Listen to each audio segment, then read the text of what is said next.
नमस्कार दोस्तों, आप सभी का हमारे चैनल में हार्दिक स्वागत है। दोस्तों, आज की ये वीडियो बहुत ही महत्वपूर्ण होने वाली है, इसलिए आपसे निवेदन है कि इस वीडियो को अंत तक अवश्य देखें, क्योंकि हो सकता है कि आज जो बातें आप सुनने वाले हैं उनमें से कोई एक बात आपके जीवन की दिशा ही बदल देगा। तुलसी माँ को जल देते समय बोलने चाहिए, ये 3 शब्द सभी मनोकामनाएं पूर्ण हो जाती हैं। आज की इस कथा में हम जानेंगे तुलसी माँ के पौधे को जल देते समय क्या बोलना चाहिए। एक बार की बात, भगवान विष्णु आराम कर रहे थे, तभी वो माँ लक्ष्मी आई और माँ लक्ष्मी ने भगवान विष्णु से तुलसी माँ को जल देने का महत्व पूछ लिया था। तब भगवान विष्णु ने उन्हें उसका महत्व सुना दिया था। आगे देवी माँ लक्ष्मी कहती हैं, हे स्वामी, आपने मुझे तुलसी माँ को जल देने का महत्व तो बता दिया है, किंतु अब मेरे मन में ये जानने की जिज्ञासा हो रही है कि तुलसी माँ को जल कैसे देना चाहिए। तुलसी माँ को जल देने की सर्वोत्तम विधि कौन सी है तथा तुलसी माँ को जल देने का मंत्र कौन सा है। कृपया आप मुझे इन सभी प्रश्नों का उत्तर दें। तब भगवान विष्णु देवी माँ लक्ष्मी से कहते हैं, हे देवी, जिस प्रकार से मैंने तुम्हें तुलसी माँ का महत्व सुनाया है, उसी प्रकार से तुलसी माँ को जल देते समय बोले जाने वाले मंत्र का भी बड़ा महत्व है। ये मंत्र केवल 3 शब्दों का है, किंतु इसका प्रभाव बहुत कल्याणकारी है।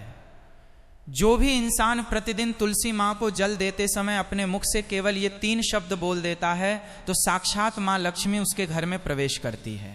उसकी दरिद्रता समाप्त हो जाती है, उसे धन धान्य की प्राप्ति होती है। वह मंत्र बताने से पहले मैं आपको तुलसी माँ के इस मंत्र का महत्व सुनाता हूँ। इस महत्व को सुन लेने मात्र से ही इंसान के समस्त पाप नष्ट हो जाते हैं। उसे 1000 वर्षों तक तुलसी माँ को जल देने का पुण्य प्राप्त हो जाता है। इसीलिए देवी लक्ष्मी, आप इस कथा को ध्यान से पूरा जरूर सुने। देवी माँ लक्ष्मी कहती है, हे प्रभु, मैं इस कथा को पूरा अवश्य सुनूंगी, आप मुझे तुलसी माँ के मंत्र का महात्म सुनाइए। भगवान विष्णु कहते हैं, हे देवी लक्ष्मी, दक्षिण में एक अत्यंत शोभायमान नगरी थी। उस नगरी में रमेश नाम का एक खोटी बुद्धि का ब्राह्मण रहता था। पापियों का तो वह शिरोमणि था। उसका जन्म एक ऐसे ब्राह्मण परिवार में हुआ था जो पाप कर्म करने वाले शास्त्र ज्ञान से शून्य थे। वो जन्म से तो ब्राह्मण था, किंतु कर्म से वह अत्यंत दुराचार्य था। वह न पूजा पाठ करता, न ध्यान करता, न जप, न हवन और न ही मेहमानों का सत्कार करता था। उसके द्वार पर आए मेहमानों को बिना दान किए ही क्रूरता पूर्वक भगा देता था। स्त्री लंपट होने के कारण वह सदैव ही पराई स्त्रियों में आसक्त रहता था। उसे मदिरा पान करने की भी आदत थी, साथ ही वह मांस खाया करता था। वो दिन में खेत में काम करके पत्ते बेचकर जीविका चलाया करता था और रात में वेश्याओं का सेवन करता था। इस प्रकार से उसे ब्राह्मण ने अनेक वर्षों तक जीवन व्यतीत किया। फिर एक दिन वह दुर्बुद्धि रमेश बेचने के लिए पत्ते इकट्ठा करने के लिए एक रस्सी की वाटिका में घूमने लगा और पत्ते तोड़ने लगा। तभी एक काल रूपधारी काले सर्प ने उसे ब्राह्मण को काट लिया और उसी समय पर उसकी मृत्यु हो गई। उसके बाद 2 यम के दूत उसे लेने के लिए उस स्थान पर प्रकट हुए और उसे उठाकर यमलोक ले जाने लगे। मार्ग में वो यमदूतों के सामने बहुत विलाप करने लगा, हे दूत, मुझे कहाँ ले जा रहे हो? मुझे छोड़ दो, मेरे प्राण बख्श दो। किंतु यमदूत उसे यह कहते हुए ले जाने लगे, अरे दुष्ट ब्राह्मण, तेरे पाप कर्मों के कारण तुझे सांप ने काट लिया है। अब यमदेव तुझे अवश्य घोर नरक में डाल देंगे। फिर यम के दूत उसे ब्राह्मण को लेकर यमलोक पहुंचते हैं और यमदेव के सामने खड़े हो जाते हैं। चित्रगुप्त उसे ब्राह्मण का लेखा जोखा निकालते हैं और यमदेव से कहते हैं, हे धर्मराज, इस ब्राह्मण ने बचपन से लेकर मृत्यु तक पाप ही पाप किया है, इसने कभी कोई पुण्य का काम नहीं किया है। फिर धर्मराज अपने दूतों से कहते हैं, हे दूतों, इस घोर पाप करने वाले ब्राह्मण को उठाकर ले जाओ और उसे नरक में डाल दो। फिर यम के दूत उसे ब्राह्मण को ले जाते हैं और नरक की भयंकर अग्नि में धकेल देते हैं। अनेक वर्षों तक नरक में सजा भुगतने के बाद उस ब्राह्मण को दूसरे जन्म में एक बैल का शरीर मिलता है। बैल का जन्म पाकर वो बोझ उठाने का काम करने लगा। उसका मालिक उससे दिन रात काम करवाने लगा। फिर जब उस बैल की शक्ति कम हुई तो उसके मालिक ने उसे एक लंगड़े आदमी को बेच दिया। उस लंगड़े आदमी ने उस बैल को खुद का बोझ उठाने के लिए उपयोग किया।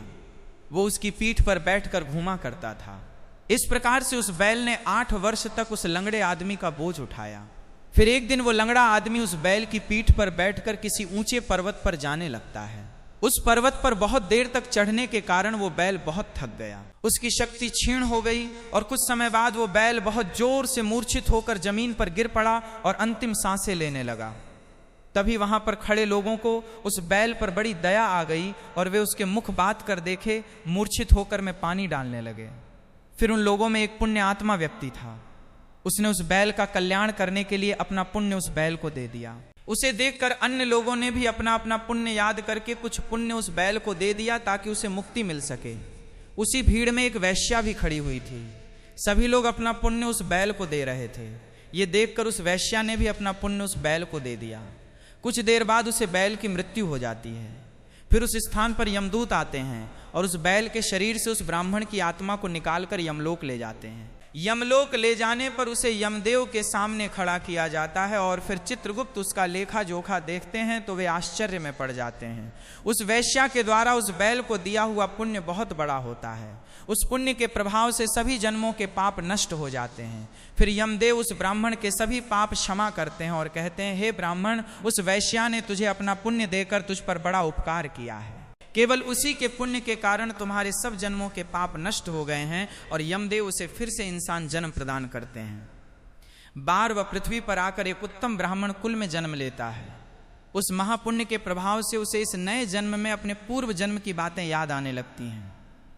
जब वो ब्राह्मण बड़ा हो जाता है तो उसे याद आता है कि पिछले जन्म में जब वो बैल था तब एक वैश्या ने उसे उसका पुण्य दे दिया था। इसीलिए उसके मन में उस वैश्या के बारे में जानने की इच्छा होती है और उसे महापुण्य के बारे में जानने के लिए उस वैश्या का पता लगाकर उसे ढूंढते हुए उसके नगर में चला जाता है।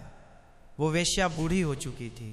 फिर जब उसे वो वैश्या मिल जाती है तो वो उसके सामने जाकर उसे बार बार प्रणाम करता है और उस वैश्या का धन्यवाद करने लगता है। वो वैश्या कहने लगती है, हे ब्राह्मण श्रेष्ठ हैं, आप कौन हैं और किस कारणवश आप मुझ में वैश्या को धन्यवाद दे रहे हैं?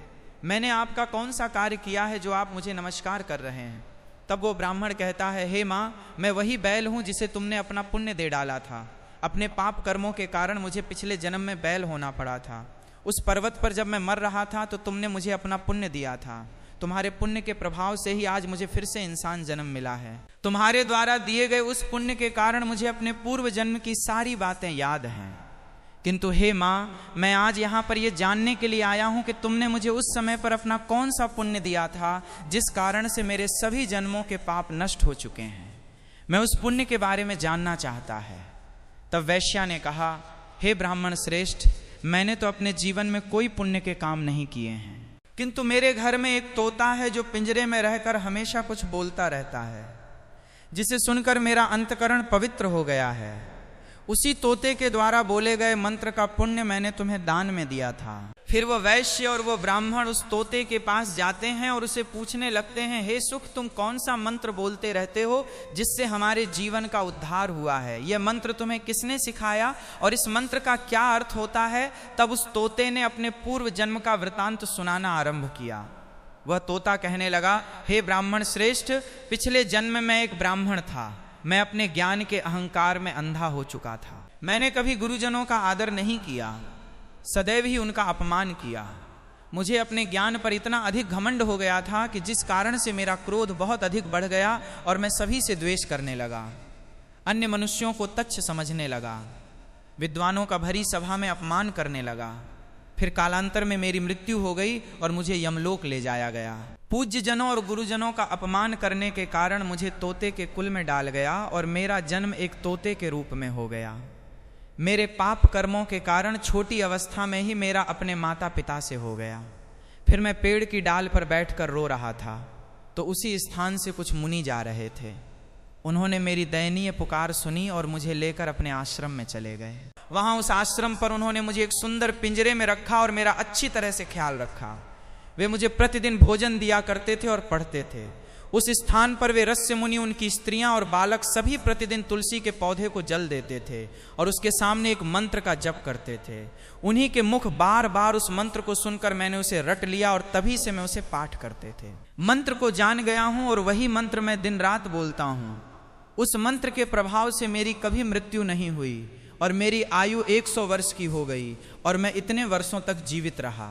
इसी बीच एक रात को एक चोर उस स्थान पर आ गया और उसने मुझे वहां से चुरा लिया और फिर इस वेश्या ने मुझे उस चोर से खरीद लिया। इस वेश्या के घर पर आने के बाद भी मैं उस मंत्र को बोलता रहता था, जिसे सुनकर इस वेश्या का मन भी पवित्र हो गया और वेश्या का काम छोड़कर भगवान विष्णु की भक्ति करने लगी। उसी मंत्र के प्रभाव से मेरे पूर्व जन्मों के सभी पाप नष्ट हो गए और इसी मंत्र के प्रभाव से इस वैश्या का भी अंतःकरण पवित्र हो गया।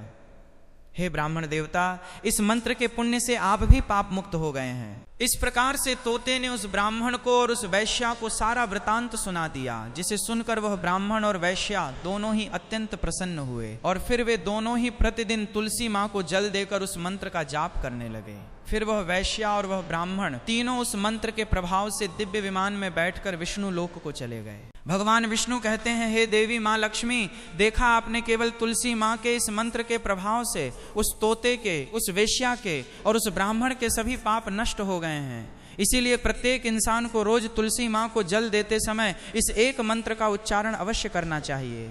हे देवी, वह मंत्र इस प्रकार है, इसे तुम ध्यान से सुनो। ओम वृंदावनी स्वाहा, ओम वृंदावन स्वाहा। भगवान विष्णु कहते हैं कि जो भी स्त्री प्रतिदिन तुलसी माँ के समक्ष इस मंत्र का उच्चारण करेगी वह सौभाग्यशाली बनेगी। जो भी पुरुष तुलसी माँ के सामने इस मंत्र का उच्चारण करेगा उसे अक्षय धन की प्राप्ति होगी। जिस घर के सामने प्रतिदिन तुलसी माँ की पूजा की जाएगी उस घर में साक्षात लक्ष्मी का वास होगा।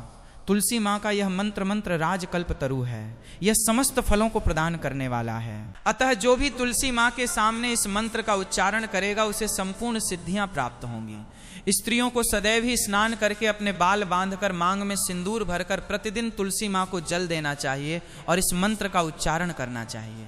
रोज तुलसी माँ के पौधे की परिक्रमा करनी चाहिए, इससे सभी दोष नष्ट हो जाते हैं। प्रतिदिन शाम के समय तुलसी माँ के पास दीपक जलाना चाहिए और तुलसी माँ के पास बैठकर भगवान विष्णु की आराधना करनी चाहिए।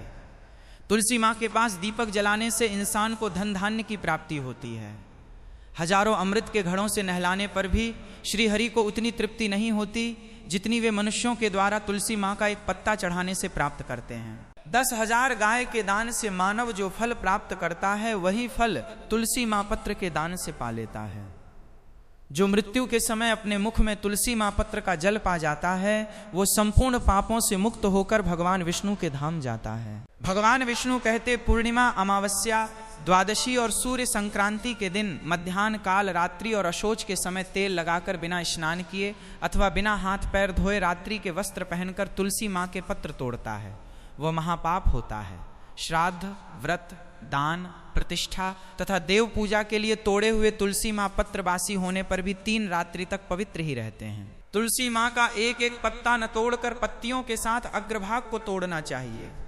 तुलसी माँ की मंजरी सब फूलों से बढ़कर मानी जाती है। मंजरी तोड़ते समय उसमें पत्तियों का रहना भी आवश्यक है, माना गया है। पूज्य भाव से पौधे को हिलाए बिना तुलसी माँ के अग्रभाग को तोड़ना चाहिए, इससे पूजा का फल लाख गुना बढ़ जाता है। तुलसी माँ के पत्तों को कभी नाखून से नहीं तोड़ना चाहिए, इससे पाप लगता है। रात्रि में तुलसी माँ के पौधे को स्पर्श न करें अथवा उसके पत्ते न तोड़े, ऐसा करना अशुभ माना गया है। रात्रि में तुलसी माँ का पौधा निद्रा अवस्था में होता है, ऐसे में पत्ते तोड़ने पर पाप ही लगता है। गुरुवार के दिन तुलसी माँ के पौधे में थोड़ा सा कच्चा दूध अर्पित करें। दूध चढ़ाते समय ओम नमो भगवते वासुदेवाय नमः इस मंत्र का जाप अवश्य करना चाहिए। तुलसी माँ के पौधे के पास शालिग्राम रखें और उस पर तिल चढ़ाएं। पूजा में तुलसी माँ और शालिग्राम को दूध में भीगी हल्दी का तिलक अवश्य करें। शालिग्राम पर तुलसी माँ पत्र रखकर चंदन लगाना चाहिए। अगर कोई महिला मासिक धर्म से है तो वो तुलसी माँ की पूजा ना करें। मासिक धर्म के दौरान तुलसी माँ को स्पर्श करने से घोर पाप लगता है, इससे स्त्री की दुर्गति होता है। तो भक्तों, इस प्रकार से भगवान विष्णु ने देवी माँ लक्ष्मी को तुलसी माँ को जल देने के मंत्र का महत्व सुनाया है। राधे राधे।